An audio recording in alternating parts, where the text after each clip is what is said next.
గృహిణులు జాతి నిర్మాతలంటూ సుప్రీంకోర్టు ఒక కీలక తీర్పు ఇచ్చింది.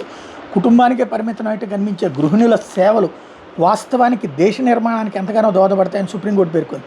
పిల్లల్ని గండమే కాదు, వాళ్ళని ఉత్తమ పౌరులుగా తీర్చే క్రమంలో తొలి గురువు వాళ్లే అవుతారని, సామాజిక విలువలు నేర్పించడంతో పాటు భావితరాలకు మానవీయ బంధాలు కొనసాగించేలా చేయడంలో కీలక పాత్ర వహిస్తారని justice Sanjay Karol, justice N Koteswara Singh ధర్మాసనం వ్యాఖ్యానించి, దేశానికి ఉత్తమమైన మానవ వనరులు అందించడంలో గృహిణి కృషిని ప్రాధాన్యతను విస్మరించడం తగదని సూచించింది. రోడ్డు ప్రమాదం కేసులో మోటార్ వాహనాల చట్టం ప్రకారం బాధిత కుటుంబానికి పరిహారం మొత్తాన్ని పెంచుతూ ధర్మాసనం కీలక వ్యాఖ్యలు చేసింది.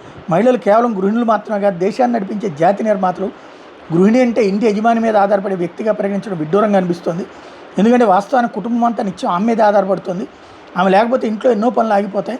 ఆమె చేసే పని వెలకట్టలేదు. ఒకవేళ దాన్ని ఆర్థికంగా గణిస్తే నెలకు కనీసం 30,000 కంటే ఎక్కువ అవుతుంది అని ధర్మాసనం ఆవేదన వ్యక్తం చేసింది. పంజాబ్ చెందిన మహిళ 2001లో రోడ్డు ప్రమాదంలో ప్రాణాలు కోల్పోగా పంజాబ్ హర్యానా హైకోర్టు బాధిత కుటుంబానికి 8 లక్షలకు పరిహారంగా ప్రకటించింది. సుప్రీంకోర్టు తాజాగా మొత్తాన్ని వడ్డీతో కలిపి 62,77,000కు పెంచుతూ ఉత్తర్వులు ఇచ్చింది. రోడ్డు ప్రమాదాల్లో గృహిణులు చనిపోతే బాధిత కుటుంబాలకు చెల్లించాల్సిన పరిహారాన్ని మోటార్ వాహనాల చట్టంలో ప్రత్యేక విభాగం కిందకు చేర్చాలని, ప్రతి 3 ఏళ్లకి మొత్తాన్ని 10% మేర పెంచాలని ఆదేశించింది.